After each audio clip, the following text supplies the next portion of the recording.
Muito bem, então vamos iniciar, não é? A nossa espiritualidade. Estava vendo hoje as últimas que fizemos, eram de agosto, né? De agosto, faz um bom tempinho que a gente não conseguiu. Né? E a gente falamos de oração. E hoje agora a gente está pensei nesse tempo, pensei nessa experiência que está se estendendo, né, por muito tempo. A pandemia, com tudo que ainda acarreta para nós, mesmo que a gente conseguiu, né, retomar alguma atividade, podemos estar na igreja, nas missas presenciais, mesmo assim continuamos algumas na transmissão, retomamos, né, batizados, algumas coisas da vida paroquial. Aos poucos, né, o povo tenta se encontrar. E hoje nós estamos aqui, então retomando esse encontro de espiritualidade. Eu pensei, então, de falar desse tempo, de falar de algo que pode interessar todos nós e que é muito importante a gente aprender a viver. Então, demos a esta noite o título de Os Desafios da Solidão, né? Da solidão. Querendo dizer assim que, primeiramente, a gente entende que na pandemia diminuímos nossos relacionamentos, as famílias diminuíram, nossos encontros. Há comentários de muitas pessoas que acabaram se deprimindo nessa situação. Há comentários também bastante importantes, né, de pessoas que trabalham com isso em relação a casais, né, que na pandemia acabaram até entrando um pouco em crise, se talvez não acostumados a conviver tanto tempo, né?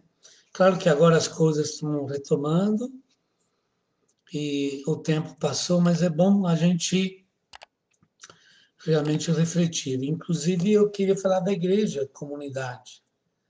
Nesse tempo que nos acostumamos a ser uma igreja de encontros digitais, virtuais, de encontros feitos em live, missas transmitidas e até reuniões feitas em videoconferência. Como o tempo passa, já são 6, 7, 8 meses, a gente se questiona e se pergunta, será que corremos o perigo de perder, né, o prazer do afeto, o prazer do encontro, o prazer de estarmos juntos, né? Será que isso pode acontecer? Então, a gente acha bom, né, que todo refletir para que esse tempo onde ficamos mais distantes não significa que ficamos isolados e tomar algumas providências necessárias para a nossa saúde não significa que a gente escolheu o isolamento, mesmo essa palavra sendo usada, né, distanciamento, que é um fato físico de proteção, de cuidados, mas não deve ser também algo psicológico. Eu fico pensando, será que a nossa comunidade volta? Não sei quando será, né? Vamos voltar normalmente à vida de comunidade, à vida das nossas paróquias? Ou será que esse tempo nos marcou tanto, nos acomodou até? Porque claro que foi um tempo difícil, claro que muita gente deseja reencontrar, mas ao mesmo tempo, será que criamos um hábito meio, né, individualista, mesmo que possa ser individualismo de uma família, de um casal, né, que nesse tempo teve que ficar distanciado, isolado. Eu não queria falar hoje, então, falo dos desafios da solidão, realmente ligado a uma questão da espiritualidade, né? O que a gente aprende sobre isso.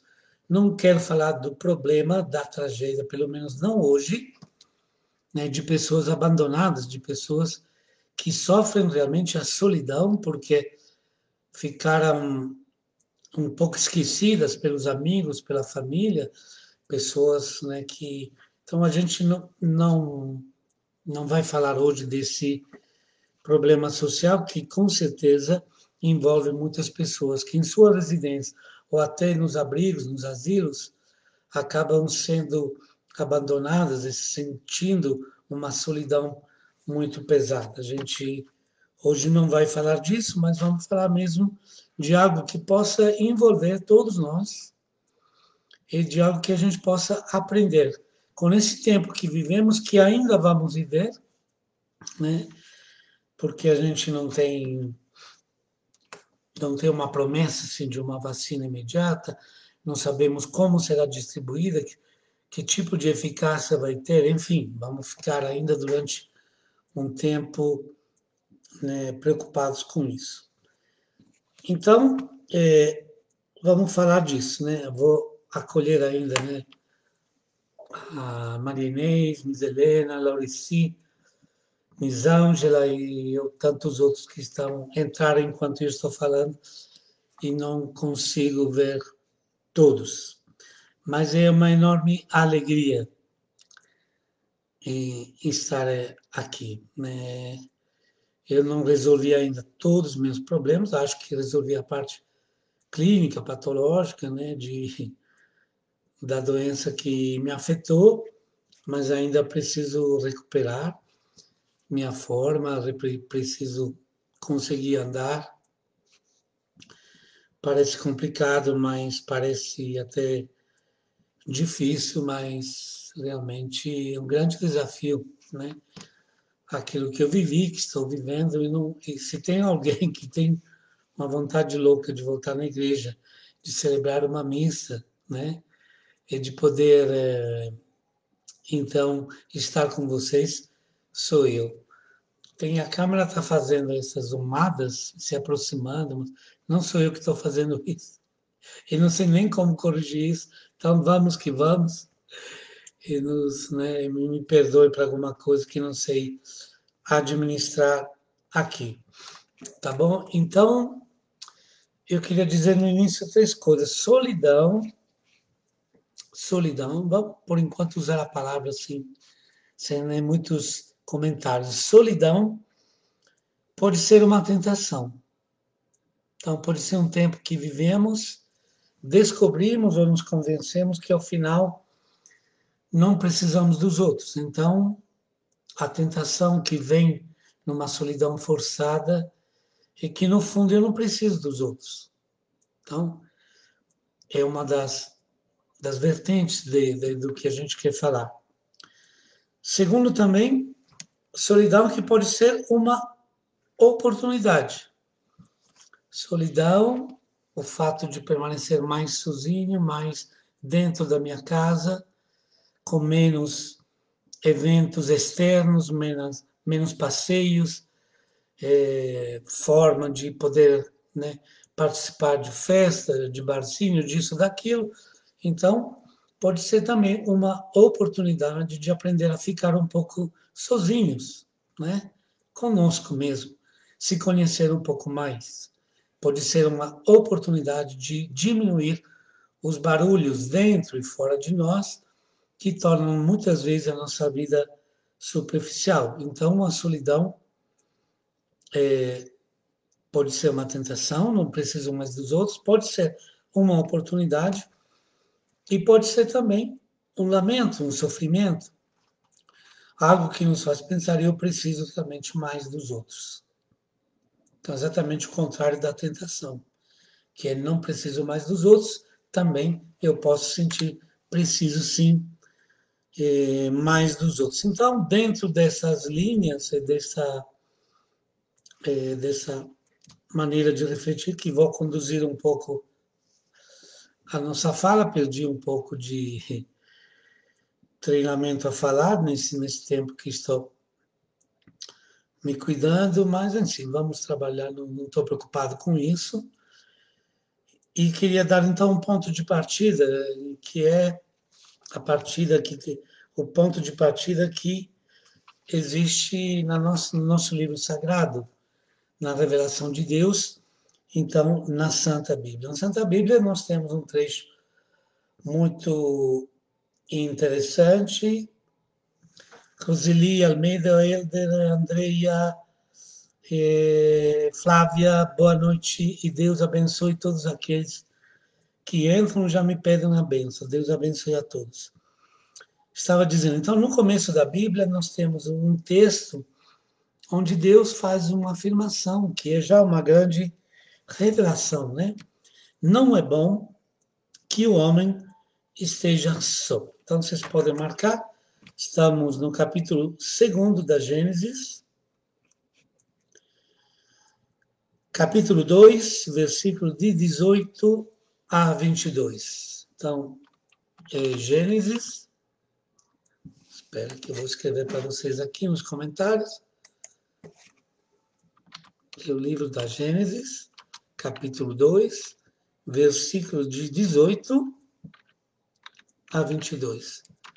Aí deixei lá no texto que aparece como mensagem da Paróquia Sagrado Coração de Jesus. Vamos ler esse texto porque, antes de fazer alguma reflexão, ele é muito interessante no seu dinamismo, né?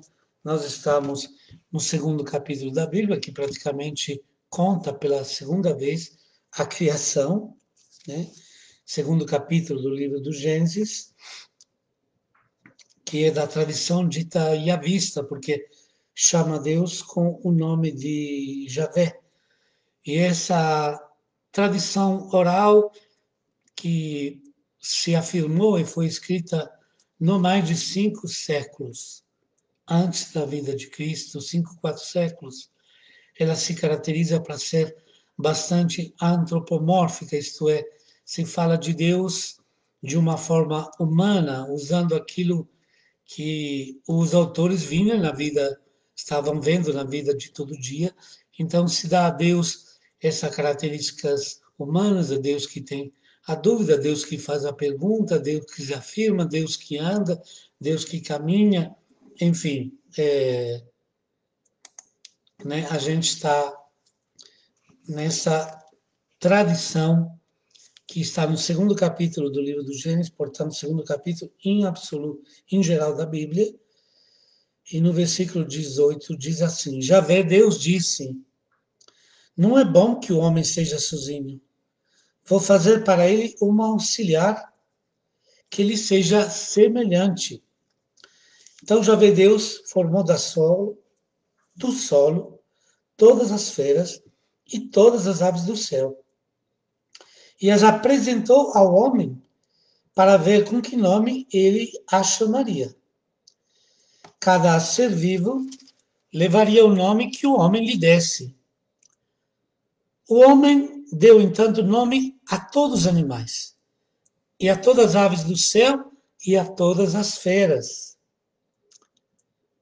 Mas o homem não encontrou um auxiliar que lhe fosse semelhante. Né? Então, temos o Deus que realiza, completa a criação, colocando os seres vivos, animais da terra, do céu, do mar, mas o homem não se encontra com eles. Né? O homem, diz a Bíblia, ao Gênesis, não encontrou um auxiliar que lhe fosse semelhante. No versículo 21, continua: Então Javé Deus fez cair um torpor sobre o homem, e ele dormiu.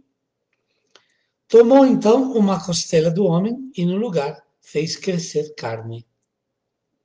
Depois, da costela que tinha tirado do homem, estão vendo como a linguagem é bem, né, semelhante à vida dos homens, é bem semelhante ao homem, então, uma maneira antropomórfica de falar de Deus. Né?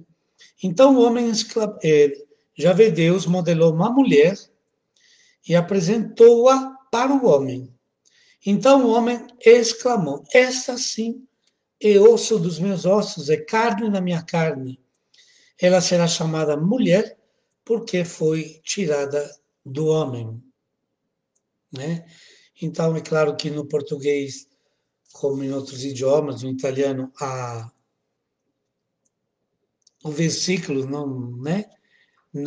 não tem mais o sentido que tinha no hebraico, onde o homem era chamado de Ish e a mulher de Ishá, isto é, o feminino de Ish. Então, se a gente, usando a palavra hebraica, deveria ler assim. Ela será chamada de Ishá, porque foi tirada do Ish, né? Então, o que a gente vê nesse trecho muito breve, mas de uma imensa riqueza, de uma imensa dinâmica psicológica? Há uma afirmação de Deus, o homem não pode ficar sozinho, há uma constatação do homem que nos seres vivos, animais, não encontra algo ou alguém semelhante, e, enfim, há o reconhecimento, quando a mulher lhe é apresentada, que ela realmente é carne da sua carne, osso dos seus ossos, isto é, uma identificação profunda. Então, nasce aquele tu, aquele outro que está na frente do nosso eu, né? Então, se estabelece essa relação, e então a criação não cria simplesmente duas pessoas, mas cria duas pessoas relacionadas, duas pessoas que podem ser dom uma para a outra. Desta vez, sim, ela é osso dos meus ossos, carne da minha carne. Então, vamos lembrar que esses textos, né, do começo, já fizemos vários encontros bíblicos, do começo da Bíblia, eles não têm um caráter histórico, jornalístico, não é um relato de coisas que aconteceram, mas é uma maneira que, dentro da teologia, da cultura do tempo, os autores sagrados, inspirados por Deus, acharam de dar respostas fundamentais sobre a origem da vida, sobre por que fomos criados, sobre a origem do homem, da mulher e da natureza. Há uma série de respostas que eram dadas, né, na teologia do tempo e que, como a gente está refletindo agora, ainda são de grande inspiração. É claro que nós hoje, com toda a cultura que adquirimos, com toda a caminhada que a humanidade fez, hoje nós somos capazes de ler nessa expressão tão simples, tão alegre, tão espontânea, né, de Adão ao receber a Eva, ou do homem Ish receber a mulher, nós interpretamos isso mesmo como uma criação de uma relação que é parte fundamental, né, das pessoas. Então, tudo começou esse trecho que deu a dinâmica, né, da criação da mulher, tudo nasceu com uma afirmação de Deus. Não é bom que o homem esteja só. E, de fato, ainda isso permanece vivo, presente em nós. Não é bom que nós ficamos sozinhos. Não é boa a solidão do abandono. Não é boa a solidão de que não consegue se relacionar. O homem não foi criado para ficar sozinho. Então, essa é uma revelação que podemos ter como ponto de partida. O que Deus, então, quer de nós? Ele me fez capaz de relação. Mais ainda, ele colocou na relação, isto é, na capacidade de acolher o outro, de ser acolhido. E não veja apenas na imagem do homem e da mulher da criação, não veja o casamento apenas. Não veja apenas a relação de tipo afetivo, sexual e tudo mais. Vamos dar uma olhada mais geral, algo que diz que o homem ele precisa se relacionar, que o homem e a mulher, que todo ser humano é um ser de relação. Como já falamos outras vezes, a Bíblia tem dois relatos da criação. Exatamente porque não é um livro que está fazendo um texto biológico, histórico, de como surgiu o mundo, mas é um texto de fé, que está dando respostas fundamentais que, né, o povo de Deus tinha.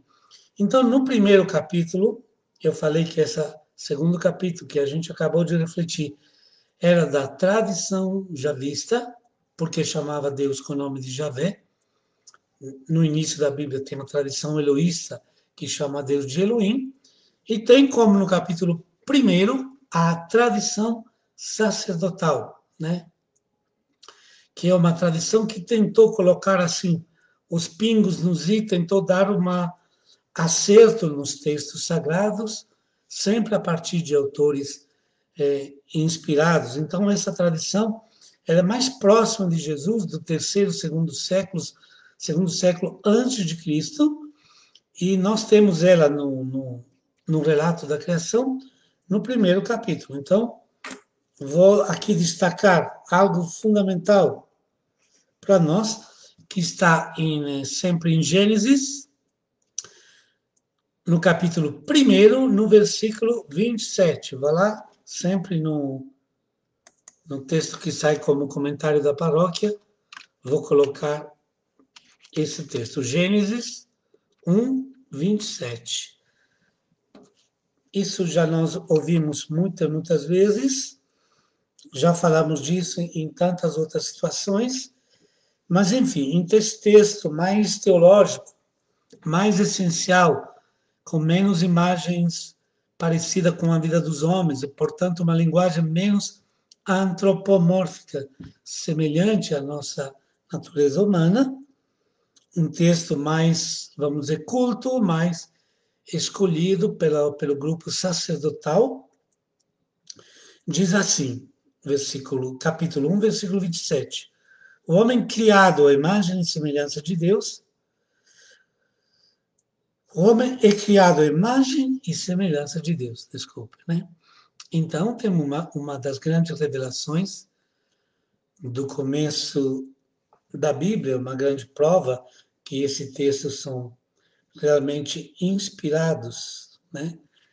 É claro que durante a experiência da humanidade, principalmente a partir de Jesus Cristo, né? A partir do nosso Senhor, a partir do seu ensinamento, das suas palavras, e de tudo que se desenvolveu nesse mais de 2000 anos de cristianismo, e da presença do ensinamento de Cristo, do Evangelho de Cristo, então nós aprendemos que a Trindade é a Santíssima Trindade, é o nosso Deus, Pai, Filho e Espírito Santo. 3 pessoas, um único Deus, mas forjadas dentro de uma relação tão profunda, tão eterna, tão verdadeira, que nós podemos dizer que o nosso Deus, Pai, Filho e Espírito Santo, Santíssima Trindade de amor, comunhão de vida, família divina, é então um Deus de relação. E nós somos criados, né, à imagem e semelhança de Deus. Então, no segundo capítulo, a tradição já vista já nos fala isso, dizendo, não é bom que o homem seja só, ele precisa se relacionar. E no primeiro capítulo, versículo 27, nós temos a afirmação que o homem e a mulher são criados à imagem e semelhança de Deus, né? Como eu estou falando, vamos lá ler o versículo do jeito que ele é. Então Deus disse, façamos o homem à nossa imagem e semelhança, que ele domine os peixes do mar, as aves do céu, os animais domésticos, todas as feras e todos os répteis que rastejam sobre a terra. E Deus criou, versículo 27, né? E Deus criou o homem à sua imagem. A imagem de Deus, ele o criou. E os criou homem e mulher. Então, aqui temos uma afirmação que, como nós sabemos que todo o Testamento primeiro Testamento, que chamavam de antigo, mas antigo não é, porque é sempre novo, né? Então, o Primeiro Testamento se completa no ensinamento de Cristo e, portanto, essa afirmação que fomos criados à imagem e semelhança de Deus realmente reafirma que dentro de nós, dentro das nossas células, do nosso sangue, da nossa psicologia, da nossa maneira de ser, dentro do projeto de Deus, o ser humano é um ser relacional. É um ser que se afirma na relação, não na destruição do outro. Me permitam já tirar algumas consequências daquilo que a gente vê muito hoje. A nossa capacidade é de relacionar, de acolher. É nisso que a nossa vida se torna rica, é nisso que a nossa vida se torna mais interessante, é nisso que nossa vida se torna mais verdadeira, é nisso que superamos a solidão, toda forma de solidão. É nessa capacidade de nos dar ao outro, de acolher o outro, porque somos criados dentro dessa imagem, desse molde que é a Santíssima Trindade, Pai, Filho e Espírito Santo. Então, esse círculo de amor, essa relação de amor que circula, né, e que, portanto, está gravada no nosso coração, gravada na nossa mente. Portanto, o começo do livro da Revelação, o começo da Palavra de Deus, o começo da Santa Bíblia, o livro sagrado, onde Deus se revela a nós, nós temos uma das afirmações mais importantes, né, sobre a nossa natureza, que depois Jesus explica não apenas falando e mostrando a Santíssima Trindade, mas Jesus retoma esse assunto quando, por exemplo, nos diz que o mandamento novo, o mandamento que vai renovar tudo, que vai tornar tudo novo, que ele trouxe, é o mandamento do amor recíproco. O mandamento novo é amai-vos uns aos outros, nos convidando, então, a essa comunhão, a essa relação, né? Nos convidando, então, a sermos comunidade, a sermos famílias, a amizades sinceras e verdadeiras, a uma vida de comunidade onde, abatendo todas as dificuldades, somos capazes de nos doar, de acolher o outro, de ser acolhidos, de perdoar e ser perdoados, de confortar e ser confortados, e tudo, né? Então, isso é realmente um enorme desafio que está aí na revelação de Deus, e que não é segredo, não é segredo nenhum, é só quem acompanha textos, né, de caráter psicológico, né, descobre cada vez mais quantos autores e como o ser humano é sempre apresentado como um ser relacional. E na relação positiva ou negativa, cabe muitas vezes a explicação da nossa alegria ou da nossa tristeza, do nosso amor à vida ou do fato que nos desliga da vida, nos tira o prazer de viver. Relações pesadas, negativas, agressivas, de conflito, a gente não pode esperar, né, que isso pode nos trazer felicidade. Talvez não, nesse momento não se encaixa perfeitamente, mas bate na minha cabeça uma das frases de Papa Francisco, comentando também os fatos da pandemia, quando ele disse: pensávamos de poder continuar saudáveis e no mundo doente. É claro que o mundo é um mundo também do meio, né, do ambiente, do planeta, de toda essa relação que a gente também tem que ter, mas é um mundo também doente de conflitos. É também a nossa sociedade, nossas famílias, nossas comunidades que sabem mais brigar que se acolher.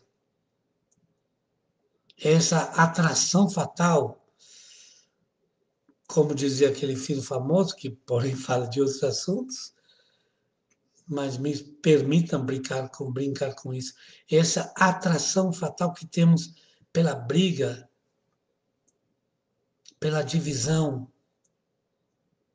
essa atração fatal que temos, né, para comentar a vida dos outros, o prazer que temos de ver fracassos, o prazer que temos em detectar os defeitos do outro e nunca ver suas virtudes. Essa atração fatal, né, que muitas vezes nos faz esquecer que, como Deus revela desde as primeiras páginas da Bíblia, a nossa vida depende muito das nossas relações, a nossa felicidade, a nossa relação depende das nossas relações. E a pandemia talvez questionou isso, ou nos ajudou a entender qual que é a verdadeira relação. Estar juntos num churrasco ou é estar juntos mesmo distante, porque o pouco que comunicamos num telefonema, numa mensagem ou num breve encontro se tornou muito mais essencial, muito mais verdadeiro que tantos papos jogados fora durante um churrasco, que, pelo amor de Deus, a festa de amigos são coisas maravilhosas, bonitas, né? Mas talvez a falta disso, a falta de poder encontrar, a falta de poder estarmos juntos e viver esse lado festivo das amizades, talvez pode ter nos ajudado ou não. O que vocês acham? A descobrir que existe algo mais profundo e que uma relação sobrevive à distância. Uma relação sobrevive a muita distância. Será que eu, que estou a mais de 9.000 quilômetros distante da minha mãe, perdi a relação com ela porque não posso encontrá-la toda semana, todo mês? Com certeza não. O que é mais verdadeiro? Uma palavra sincera dita que vai no fundo do coração, onde a pessoa fala com pureza. O que é a pureza? Transmitir aquilo que eu sou de verdade. Transmitir aquilo que eu sinto de verdade. As palavras verdadeiras, às vezes são poucas, mas elas tiram lágrimas da gente. Porque tocam o coração. Então, essa ausência, distância forçada, talvez nos ajudou a descobrir, a entender. No início, com certeza, éramos muito animados com isso. Eu entendo que o tempo passa e que nós cansamos, eu entendo perfeitamente, né, que fica difícil, mas vamos lembrar, propósito de início de pandemia, que íamos fazer dessa dor, desse sofrimento, que inclusive íamos fazer uma oportunidade, né, para nos conhecer mais e para nos relacionar de uma maneira mais essencial, mais verdadeira, com menos superficialidade e com mais vida. Então, tá aí, passou a primeira meia hora da nossa conversa. Como sempre, o tempo vai embora rapidinho, mas isso foi o primeiro passo que damos, né? Só olhando dois versículos do início da Bíblia e comparando, lógico, com tantas coisas que Jesus nos ensinou. Então vamos dar um segundo passo. Somos criados à imagem de Deus, somos seres relacionais, somos pessoas que, construindo relações, construímos a nossa vida, a nossa felicidade, amamos e somos amados, que é talvez o instinto mais importante que nós temos, necessidade mais fundamental da nossa vida, amar e ser amado, reconhecer, ser reconhecido, valorizar e ser valorizado. Os dois lados. A pessoa que pensa sempre só em ser amado, em ser compreendido, em ser valorizado, não entendeu o mecanismo da relação. Não entendeu o mecanismo do amor que Francisco de Assis, por exemplo, 8 séculos atrás, com uma humanidade que tinha com certeza um conhecimento humano, né, antropológico e psicológico bem mais rude que o nosso, já era capaz de rezar, de escrever, Senhor, que eu não busque ser consolado, mas consolar, que eu não busque ser perdoado, mas perdoar. É na nossa atitude ativa, é a gente se mexer por primeiro, é a gente dar o primeiro passo do amor, da relação, da amizade, do perdão, da compreensão, da acolhida. É assim que funciona o amor, não é esperando. Não é se jogar num cantinho, né, da casa, da família ou do grupo de amigos, esperando que alguém perceba que ninguém está preocupado comigo e mandando mensagem de vitimismo. Ah, ninguém lembrou de mim, ninguém me convidou para isso. Não é a vítima que constrói a vida. Não é a vítima que constrói a sua vida. Então, nós temos que ser as pessoas do primeiro passo. A pessoa do princípio, assim como Deus, diz São João, nos amou por primeiro. E é assim que as coisas funcionam. É do jeito que São Francisco rezou ou escreveu. Então, quando a gente fala nossa grande ânsia de amar e ser amados, e muitos focalizam só, mas ninguém me ama. Não, mas você também não está amando ninguém. Você só pensa nas suas coisas. Você pensa que o único que tem problema de saúde. Você pensa que o único que tem problema de trabalho. Você que pensa, não, não é isso. Né? Não é essa atitude. Então, olha que fantástico.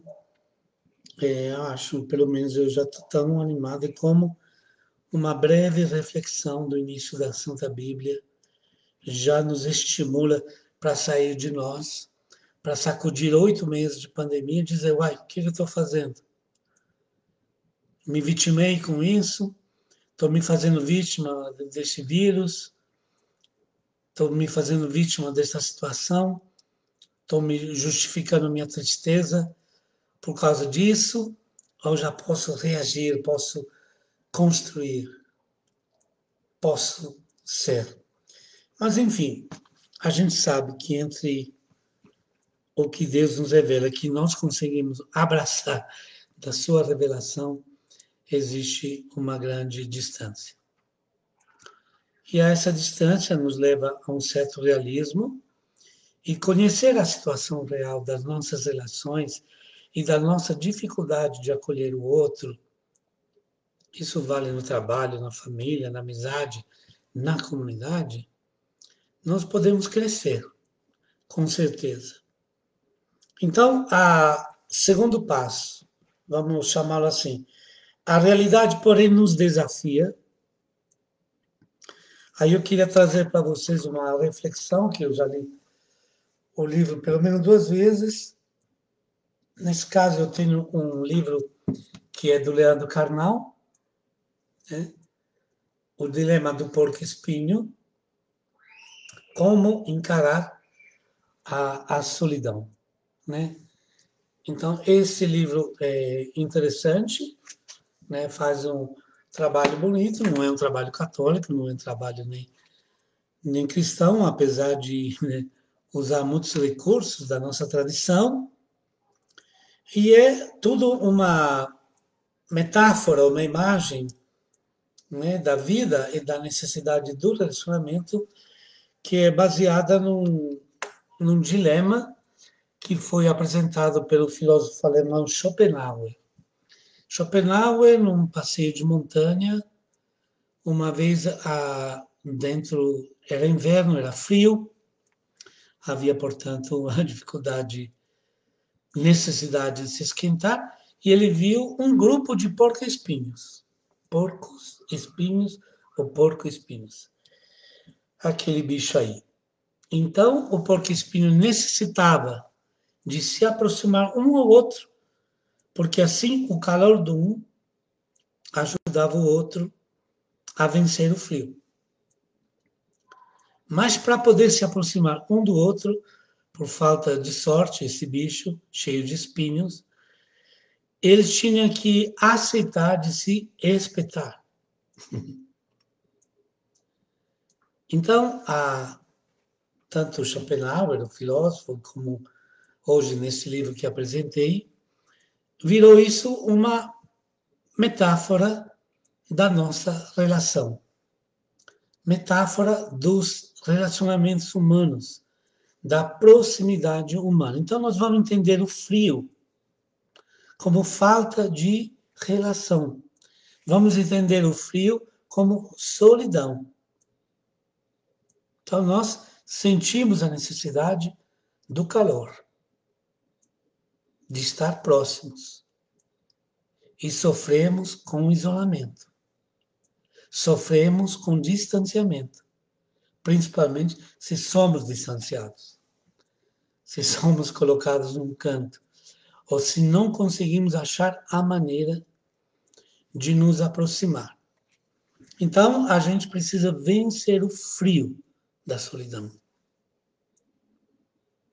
Só que para vencer o frio da solidão, eu preciso me aproximar dos meus irmãos, que não têm os espinhos do porco-espinho, mas têm também algo que me espeta. Porque o outro é diferente, porque o outro pode não concordar comigo, porque o outro tem uma maneira diferente de ser, porque o outro pode me contestar, porque o outro pode me desagradar, porque o outro pode me contrariar. Portanto, eu que necessito vencer o frio, mas se não quero me espetar, isto é, se não aceito o desafio do outro, que é diferente de mim, eu então vou ficar no frio. Eu vou ficar na minha solidão, eu vou ficar distante, eu não vou sentir o prazer de ser como Deus, um ser em relação. Eu não vou sentir o prazer de uma verdadeira amizade, eu não vou sentir o prazer de ser de um verdadeiro laço familiar, marido, mulher, irmãos, pais, filhos, primos, porque muitas pessoas desistem muito de nós, né? As pessoas somos nós, não somos? Desistem de relações por causa disso. Ah, eu não gosto daquilo, ah, eu não gosto. Ah, então, a gente fica com medo de se espetar, queremos tudo do nosso jeito. A gente filtramos os outros, e com poucos dias de conhecimento já sabemos todos os seus defeitos. Talvez, quase certamente, não conhecemos ainda suas virtudes, mas já nos aperfeiçoamos em saber os seus defeitos. Ah, o cara fala alto, ah, o cara faz isso, ah, ele, sim, ah, ele fica perto de mim, não, fica o tempo inteiro me tocando, fica, ele não sabe conversar, fica. Ah, ele disse, e que falaram então hoje, né, dessa polarização que vivemos, né, em tantos setores, por exemplo, na política, então, muita gente se excluiu, perdeu a amizade, né? Eu não sou obrigado a pensar como você. Você não é obrigado a pensar como a gente. Que tal se fôssemos capazes de ter opiniões diferentes sem nos ofender, sem negar a realidade? Então, por exemplo, isso é um desafio muito grande. Mas a gente sabe que dentro de família as pessoas se afastam por tantas razões, né? Então, para sentir o calor da relação, eu preciso aceitar ser espetado. O outro é diferente, o outro incomoda, questiona, contraria. Então, com certeza podemos dizer assim: somos criados à imagem e semelhança de Deus. Não é bom que o homem esteja só. Somos seres de relação, certo? Mas esqueça que isso é para nós. Isto é, isso entendo dizer o outro. O desafio de encontrar o outro nunca, preste bem atenção, nunca será uma zona de conforto. Para eu conhecer, para eu amar, para eu me aproximar do outro, eu preciso sair do conforto de tudo que eu quero, de tudo que eu gosto, e daquelas pessoas que não vou naquela reunião. Não, imagina, eu não vou naquela reunião, não, eu não gosto disso, não gosto daquilo. Então, tem pessoas que só aceitam a vida do jeito que eles querem. Poucos parentes estarão no velório dessas pessoas. Poucos amigos que tiveram a grande arte de suportar uma pessoa que não aceita o outro como algo diferente. Então, realmente, para encontrar o outro, não é a gente precisa sair, né, da região do conforto. Essa, inclusive, é a razão que, no meio de muitos setores da vida, né, incluindo a família, incluindo o trabalho, incluindo as nossas comunidades, é a questão das panelinhas. Dentro de grupos se fazem grupos melhores, né, que se entendem mais, se conhecem mais, se admiram mais, e que isso não tem nada de mal, porque lógico que eu não posso ter a mesma sintonia, a mesma capacidade de estar junto com todas as pessoas. Claro que existe uma maneira que faz com que é mais fácil para mim, mas o problema da panela não é esse.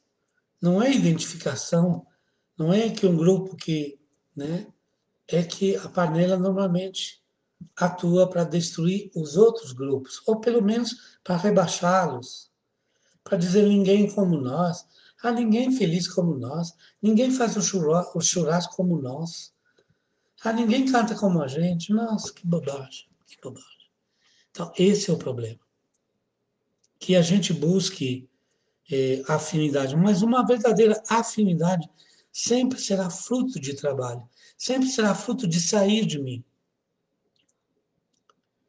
sempre será fruto da gente, né, poder caminhar rumo ao outro. Então, apesar que somos, vamos dizer assim, se me permitem a palavra, por natureza, por criação, por semelhança divina, somos seres de relação, nós temos muita dificuldade a aceitar ser espetados. Então, um porco-espinho quer se aproximar para vencer o frio e tem que aceitar, né, de ser espinhado, de ser... que é exatamente o que acontece na nossa vida. Quem não aceita esse desafio, essas pequenas dores, dificuldades, crises, né? Já falei no outro encontro, não é a zona do conforto que faz crescer um ser humano. O ser humano, zona de conforto é como estacionamento. Dentro de um estacionamento, nem a pessoa, nem o carro desenvolve nada.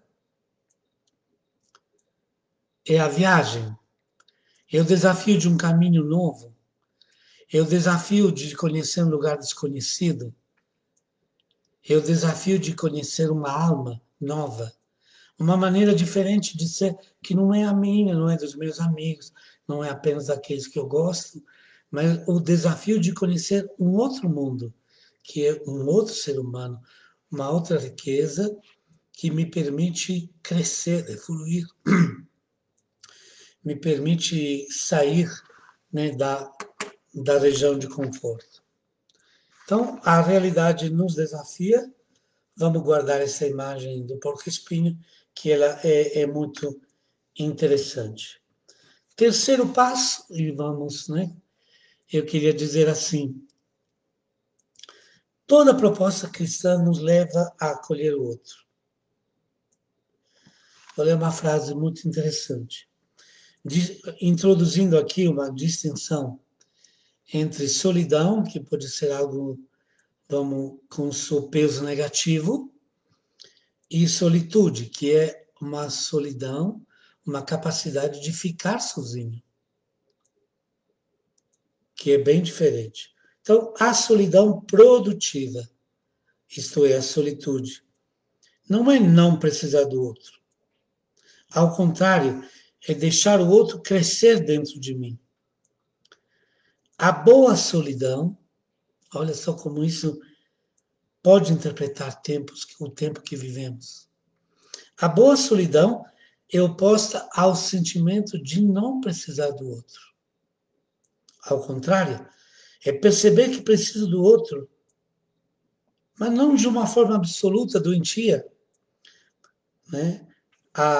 Essa percepção, né, que eu posso ter na minha solitude. Então, uma solidão que acaba sendo criativa, que me leva a refletir, a me conhecer mais, que eu posso descobrir junto a um livro, junto a uma palestra por causa de um vídeo.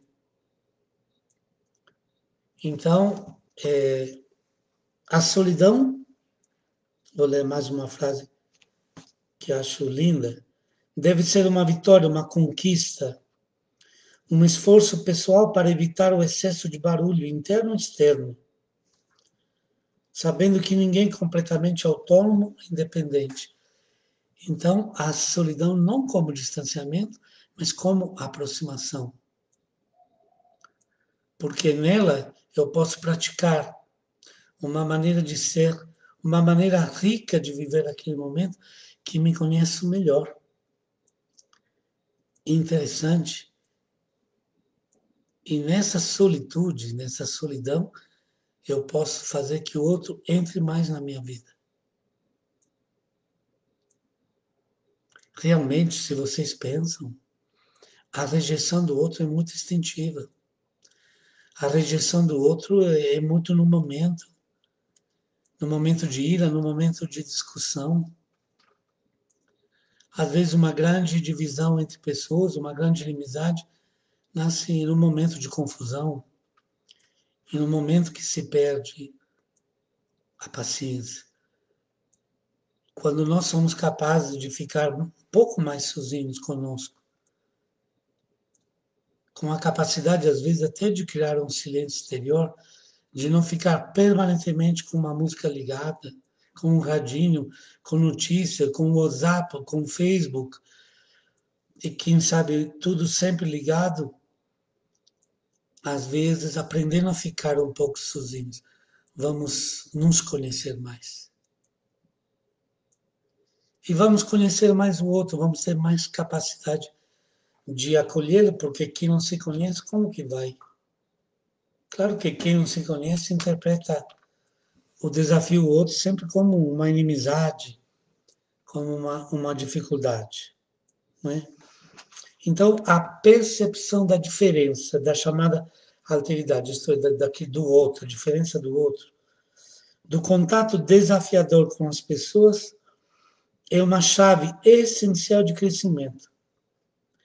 Apenas na solidão tornada solitude, eu consigo um período de mínimo distanciamento para redescobrir quem que eu sou. E muito mais, e acima de tudo, que eu não sou. Você tem ideia de quantas pessoas vivem com uma imagem distorcida de si?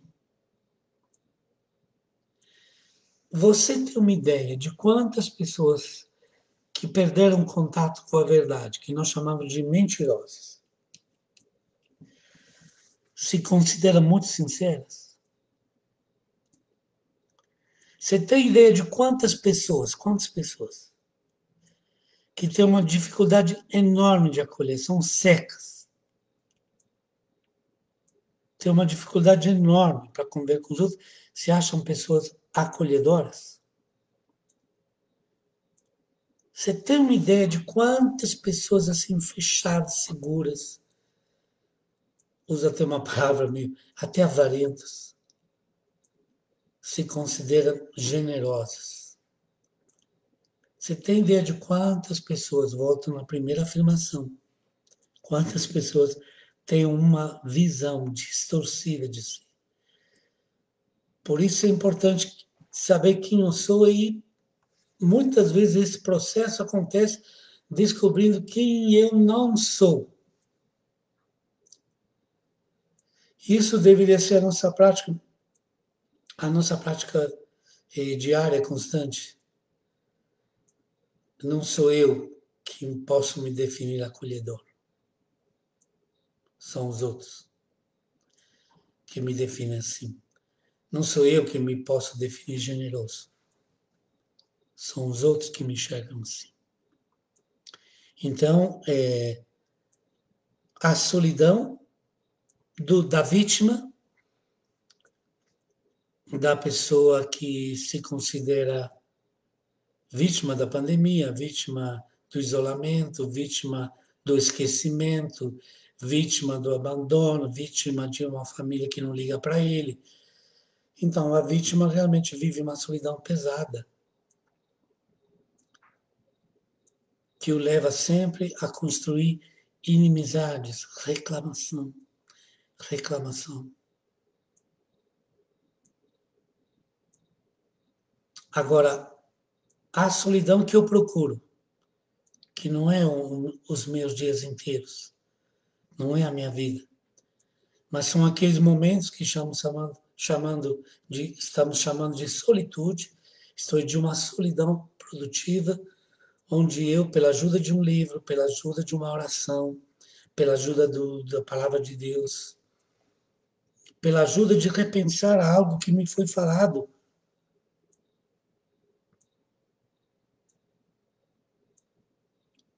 pela ajuda de algo que eu vou refletindo, vou aprendendo, eu posso ter um fruto gigantesco que me dá muito crescimento, que é o conhecimento daquilo que eu sou, principalmente daquilo que eu não sou. Lembrando que é o desafio do outro que me faz crescer.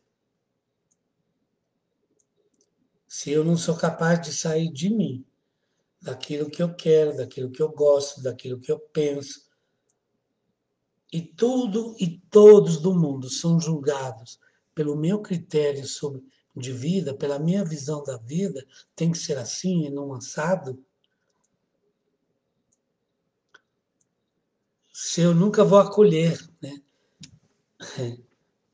o outro na sua diferença, como eu posso ter relacionamentos ricos, saudáveis, que me trazem vida, que me trazem felicidade? Estarei sempre, sempre correndo atrás do prejuízo, sempre, né? Eu queria aqui ter mais um texto, terminando, né? Vejo que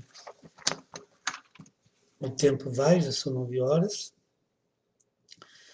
E queria falar de um exemplo maravilhoso que nós temos,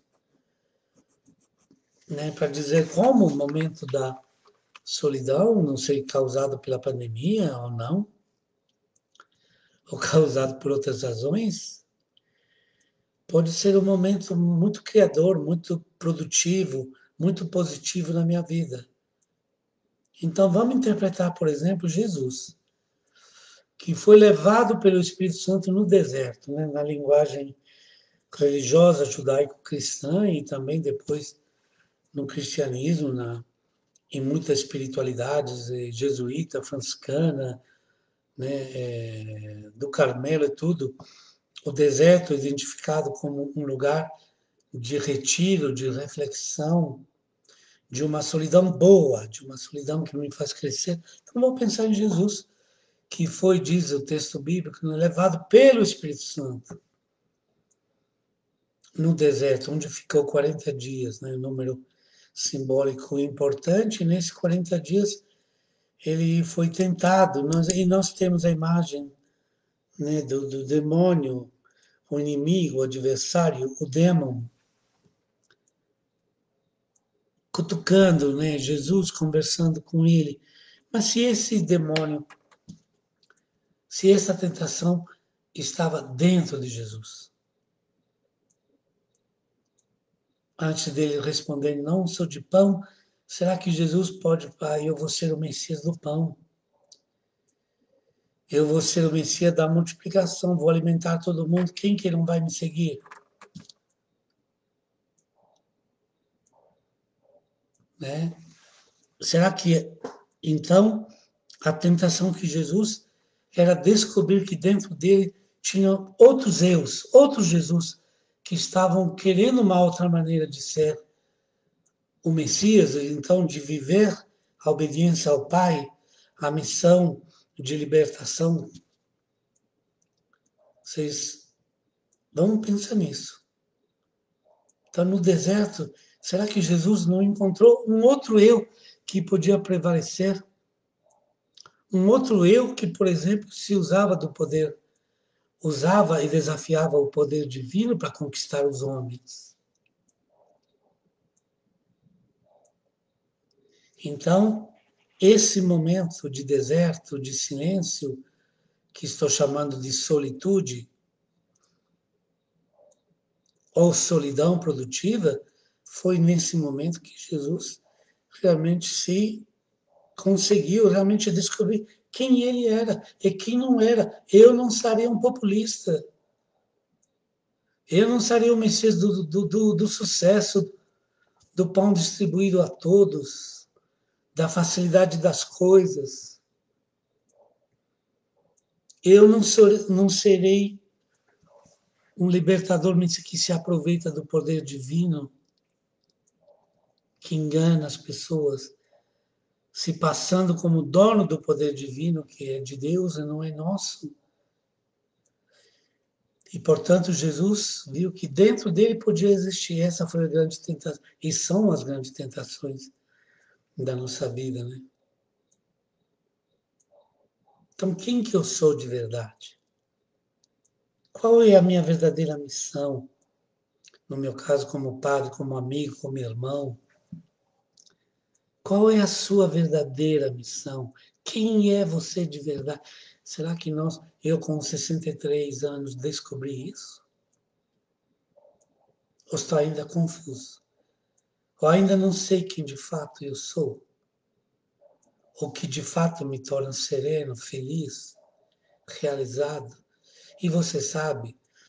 Então, olha só, quanta produção, quanta vida que Jesus encontrou se identificando. Então, isolar-se nunca é para descobrir uma mágica que acontece, uma grande revelação que vai aparecer, sei lá, de maneira misteriosa na minha consciência. Mas, às vezes, isolar-se um pouco para que eu possa me ouvir. E me ouvindo melhor, eu vou deixar o outro emergir o outro na minha vida. Vou deixar o outro crescendo, porque a partir do fato de que eu descubro quem realmente eu sou, que eu vou me tornar bem mais acolhedor, que não tenho medo da ameaça do outro, né? Que não tenho medo de sofrer depreciação, desvalorização do meu ser, da minha vida, né? Então, é isso aí. Terminando hoje, então, vou ler uma frase, né, que possa nos trazer isso. Então, hoje eu falei do desafio da solidão, já disse no início, não falo da solidão de pessoas que realmente sofrem o abandono na sociedade e na família, um pecado comum que precisamos resolver. Mas vocês viram, a partir da revelação divina, né, falei da solidão como possibilidade de ser um momento criativo, de ser um momento que eu me recupero, eu me torno uma nova pessoa, me conheço mais. E por incrível que pareça, é no silêncio de mim mesmo que eu aprendo a amar o outro.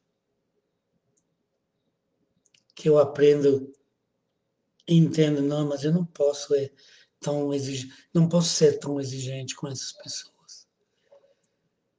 E é assim que eu aprendo, não, eu não posso ser tão duro assim.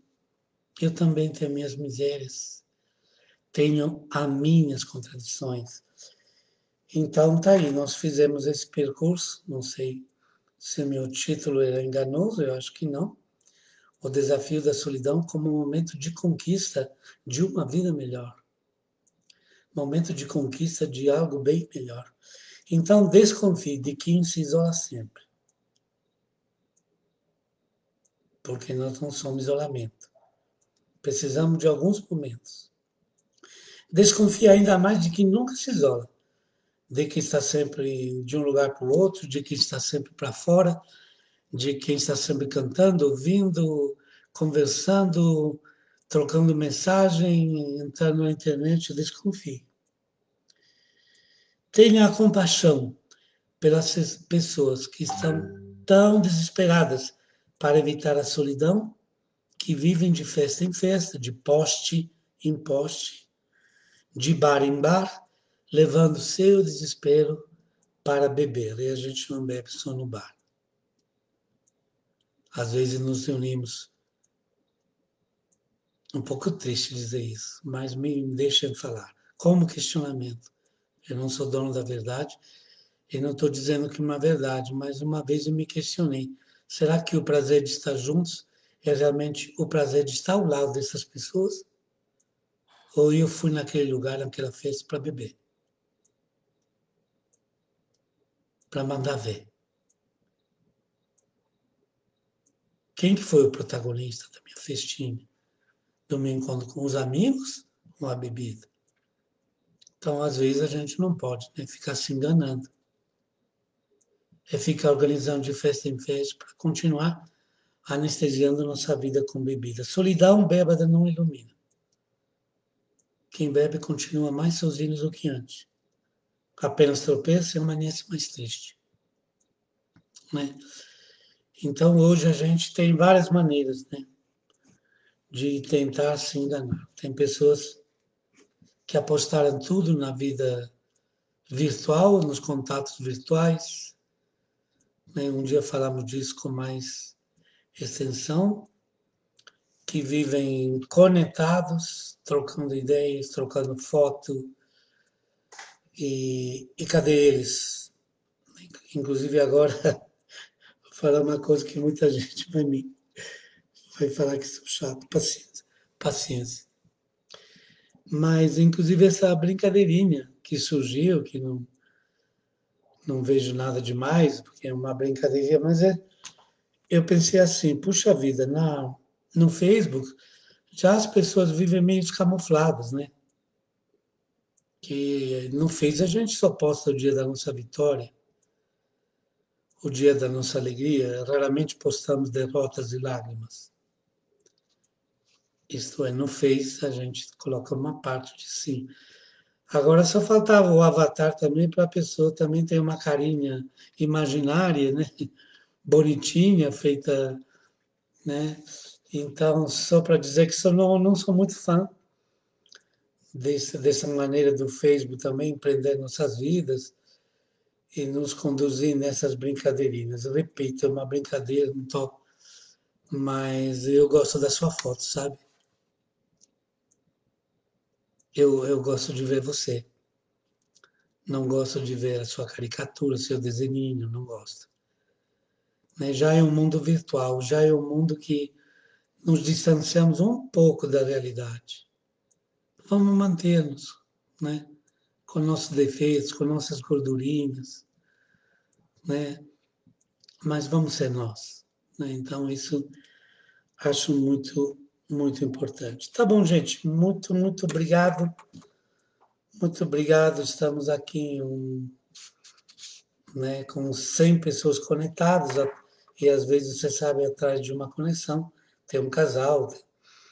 Então, que bom que passamos juntos esta hora, que já se estendeu 1h15 quase, e queria então deixar o meu abraço, agradecer muito, muito, muito por cada oração que vocês podem continuar, que eu preciso ainda, mas desejo agradecer de coração a presença, o apoio, o carinho que a gente recebe, que a paróquia recebe, a sua participação na comunidade, o apoio a Padre Lucas, que ficou sozinho todo esse tempo que eu não estou conseguindo celebrar e trabalhar, né? Que Deus então abençoe, que a paz do Senhor, que a sua luz, a sua graça esteja sempre na sua vida, em todos os momentos de sua vida. A bênção de Deus permaneça sobre todos vocês, em nome do Pai, do Filho e do Espírito Santo. Amém. E uma boa noite, então, a todos. Continuando assim, até na próxima segunda-feira.